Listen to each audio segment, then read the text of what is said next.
మీరు లోపల నిశ్శబ్దంగా బాధపడుతున్నారా? నాతో కలిసి ప్రార్థించండి. ప్రియమైన పరలోక తండ్రి, ఈరోజు మా హృదయంలో దాచుకున్న ప్రతి నొప్పిని నీ సన్నిధిలో ఉంచుతున్నాము. ప్రభువా, బయటకు కనిపించని మా బాధలను నీకు తెలుసు. మేము నవ్వుతున్నా లోపల ఎంతగా విరిగిపోయామో నీకే తెలుసు. మా మాటలో చెప్పలేని బాధను నీవు అర్థం చేసుకొనుము. మా గుండెలో ఉన్న భారాన్ని తీయుము.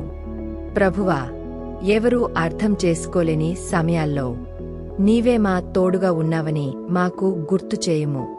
మేము అలసిపోయినప్పుడు మాకు విశ్రాంతి ఇవ్వుము.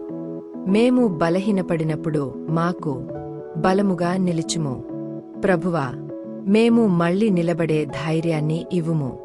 ఈ చీకటి సమయం తాత్కాలికమని నమ్మునట్లు మాకు సహాయము చేయుము. ఈరోజు మేము నీ ప్రేమలో ఓదార్పు పొందునట్లు కృపచేయుము. యేసు నామములో ప్రార్థించుచున్నాము. ఆమెన్.